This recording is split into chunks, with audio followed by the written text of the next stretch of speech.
Shalom keluarga GBS Elohim, keluarga Elohim Ministry, dan keluarga-keluarga lain yang turut bersama-sama mengikuti ibadah kita pada kali ini. Perkenalkan, nama saya Dimaskus Pranowo. Saya tinggal di daerah Ciledug, Tangerang. Saya mengenal GBS Elohim ini dari hambanya, Ibu Nani dan almarhum Pak Nito, yang dimana beliau adalah gembala di GBS Elohim Kartosuro ini. Dan saya adalah ponakan dari beliau. Jadi Pak Nito almarhum dan Bu Nani ini adalah bule dan Pak Le saya yang saya cintai. Jadi terima kasih untuk kepercayaannya yang sudah diberikan kepada saya untuk saya boleh berbagi kebenaran pada kali ini.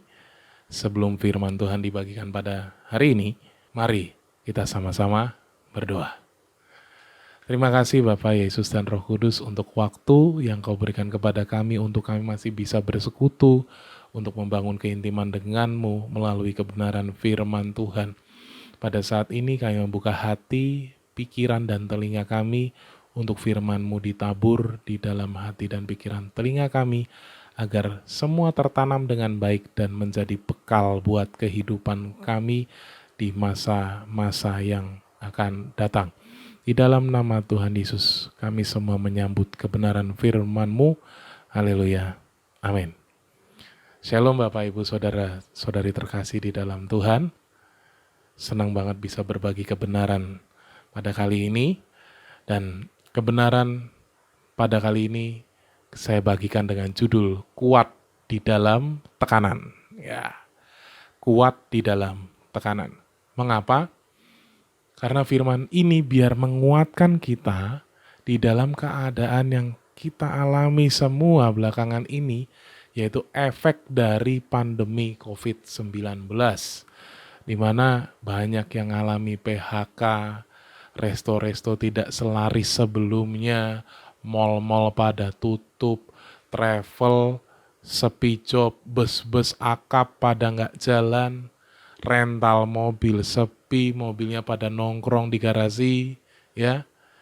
Tapi jangan khawatir, kita bisa tetap kuat di dalam tekanan ini karena ada satu jalan, satu dasar, yaitu firman Tuhan. Nah, pada saat ini saya mengambil kisah dari kisah hidupnya Paulus, bagaimana Paulus kuat di dalam menghadapi aneka tekanan. Firman Tuhan diambil dari 2 Korintus 11 ayat ke-24 sampai 30. 2 Korintus 11 ayat 24 sampai 30. Mari kita baca. 5 kali aku disesah orang Yahudi. Setiap kali 40 kurang 1 pukulan. 3 kali aku didera. 1 kali aku dilempari dengan batu, 3 kali mengalami karam kapal, sehari semalam aku terkatung-katung di tengah laut. Dalam perjalananku aku sering diancam bahaya banjir dan bahaya penyamun, bahaya dari pihak orang-orang Yahudi dan dari pihak orang-orang bukan Yahudi, bahaya di kota, bahaya di padang gurun, bahaya di tengah laut, dan bahaya dari pihak saudara-saudara palsu. Aku banyak berjerih lelah dan bekerja berat. Kerap kali aku tidak tidur. Aku lapar dan dahaga.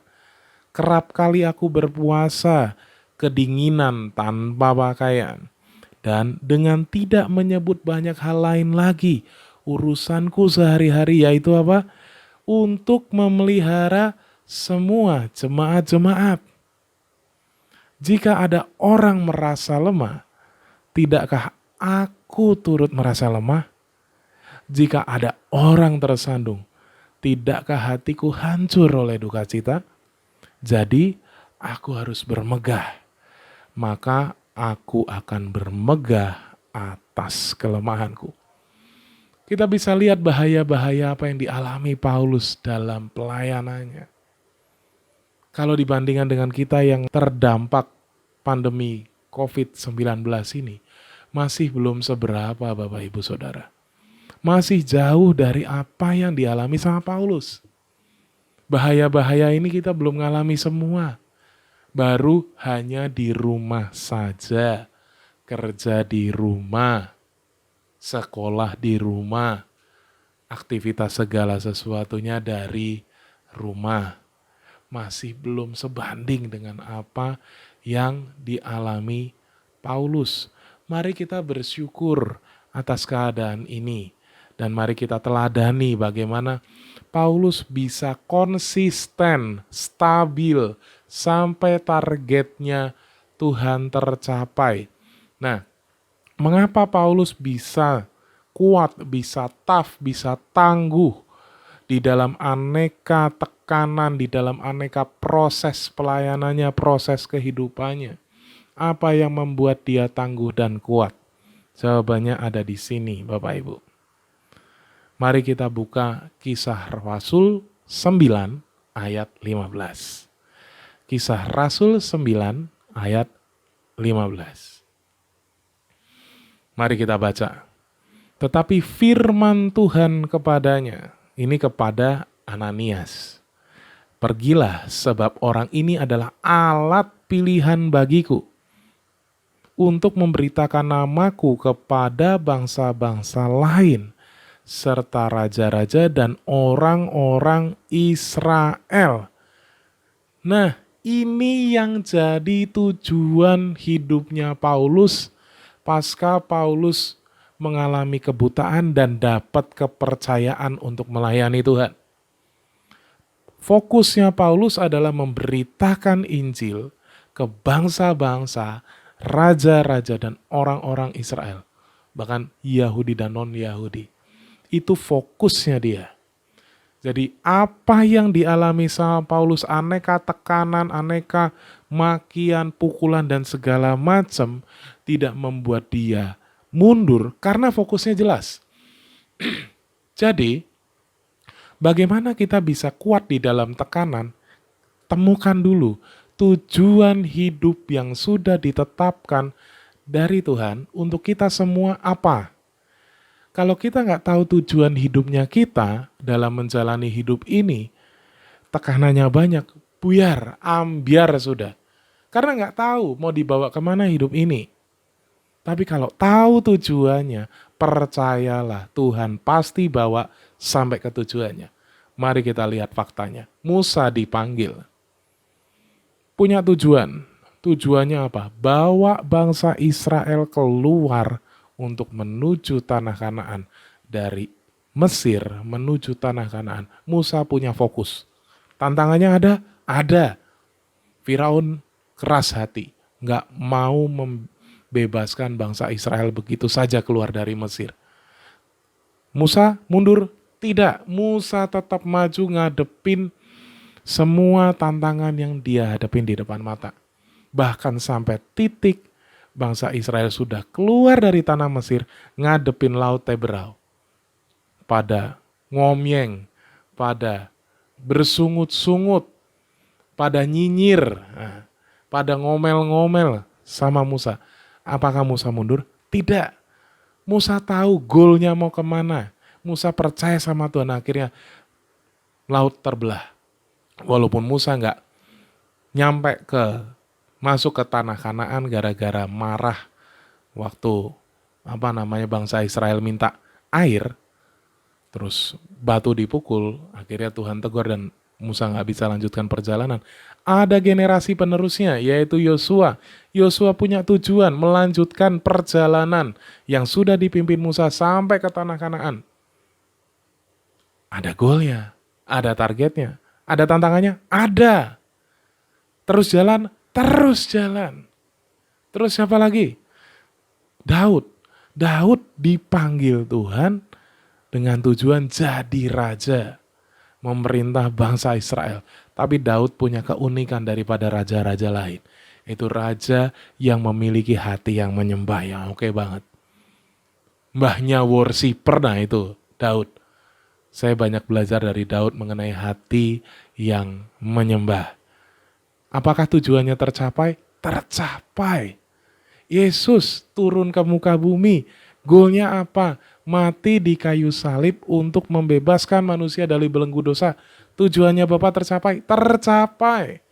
Tidak ada yang gagal di tengah jalan. Semuanya tercapai sampai garis akhir. Terus, Nuh punya tujuan. Tujuannya apa? Bikin bahtera. Karena akan ada air bah di kemudian hari. Ada tujuannya. Nuh punya tujuan hidup. Goalnya adalah keselamatan. Menyelamatkan orang-orang yang mau masuk ke dalam bahtera supaya nggak kena air bah. Tercapai tujuannya? Tercapai.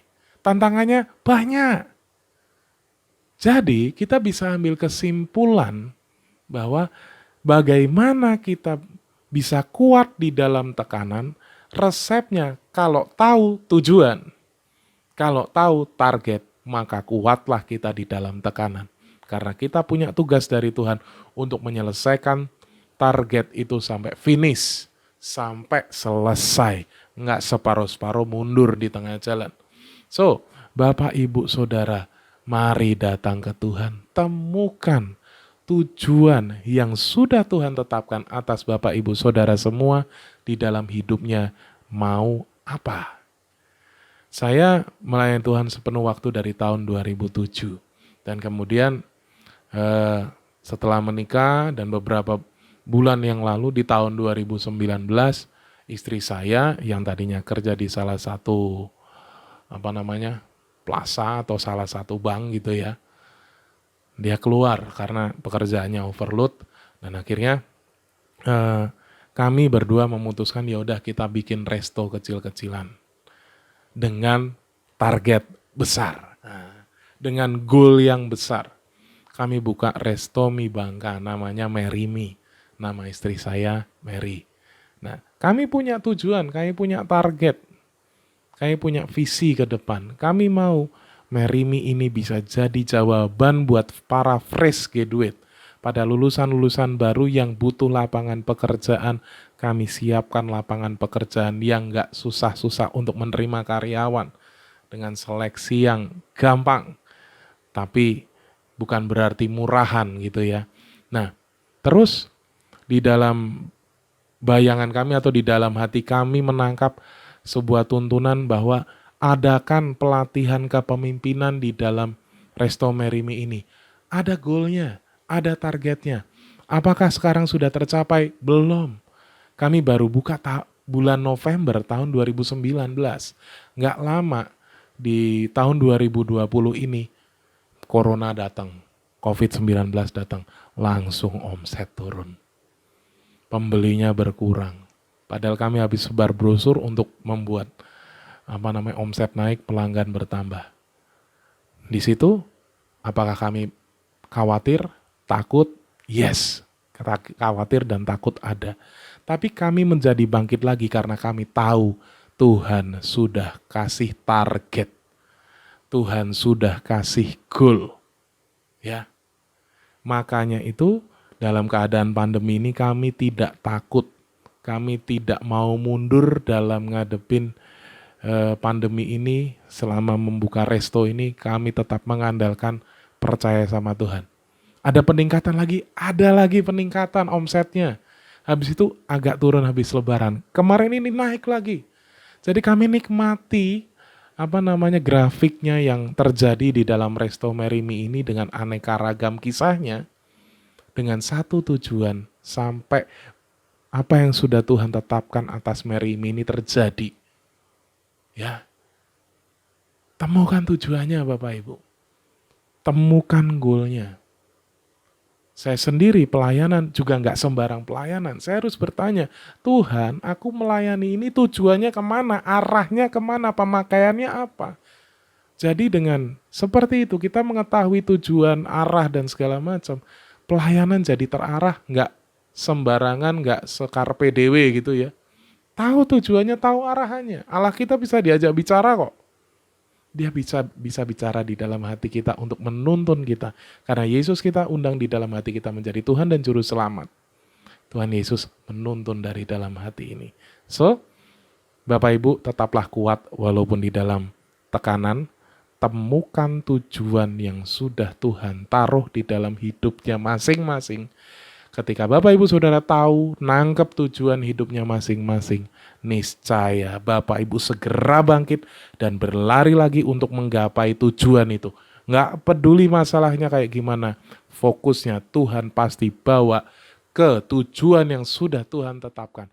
Nah, jadi demikian firman Tuhan pada kali ini, singkat, padat, dan saya berharap kita semua dapat berkat-Nya.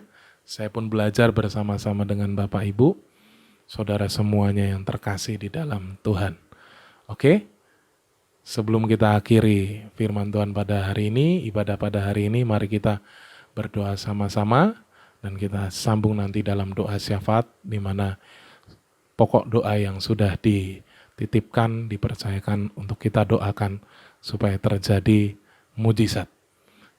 Di dalam nama Tuhan Yesus, mari kita berdoa. Terima kasih Bapa Yesus dan Roh Kudus untuk kebenaran firman-Mu yang membuat hati kami terbakar, membuat hati kami menyala-nyala lagi, membuat bangkit semangat hidup kami. Di dalam nama Tuhan Yesus, kami enggak mau kalah, mundur, putus asa.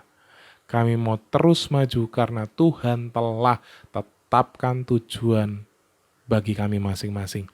Bicaralah Roh Kudus untuk tujuan hidupnya kami di dalam mengiring Engkau, mau dibawa kemana arah hidup kami, silakan bicara di dalam hati kami, di dalam nama Tuhan Yesus.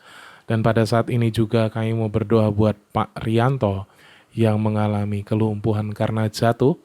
Kalau Bapak Surgai mengizinkan Pak Rianto untuk berjalan kembali, aku berdoa di dalam nama Tuhan Yesus, jadilah bisa berjalan. Sendi-sendi, tulang-tulang, engsel-engselnya kembali menyatu, saraf-sarafnya menuju ke otak, di mana otak memerintahkan kaki untuk melangkah, semuanya connecting sempurna, terajut dengan baik di dalam nama Tuhan Yesus. Jadi hidup kembali kakimu, bisa melangkah dalam nama Tuhan Yesus. Dan berdoa juga buat Ibu Pariem yang mengalami kebutaan karena melahirkan. Kalau Bapak Surgai mengizinkan Ibu Pariem melihat, jadilah bola matanya fresh, baru, segar. Dari yang gelap penglihatannya berubah jadi terang lagi di dalam nama Tuhan Yesus. Karena Yesus adalah hidup yang mati dihidupkan. Bola mata yang mati fungsi dihidupkan lagi dalam nama Yesus. Dan kami berdoa juga buat Bapak Santoso dan Ibu Ana yang rindu memiliki buah hati. Di dalam nama Tuhan Yesus kami berdoa tidak ada kemandulan dan jadilah subur kandungannya dan siap menerima anugerah keturunan ilahi yang datangnya dari surga di dalam nama Tuhan Yesus. Terima kasih Bapak Yesus dan Roh Kudus untuk ibadah pada kali ini. Kami persembahkan semuanya hanya untuk kemuliaan nama-Mu, dan teruslah Roh Kudus bekerja di dalam hati dan hidup kami, agar kami semakin kuat pondasi rohaninya, semakin matang jiwanya, dan keserupaan dan kesegambaran dengan Allah itu bisa dilihat di kehidupan sehari-hari kami. Di dalam nama Tuhan Yesus, kami tutup ibadah online pada hari ini dalam nama Tuhan Yesus. Haleluya. Amin. Terima kasih Bapak, Ibu, Saudara, Saudari terkasih dalam Tuhan yang sudah mengikuti ibadah pada kesempatan kali ini. Tuhan Yesus memberkati.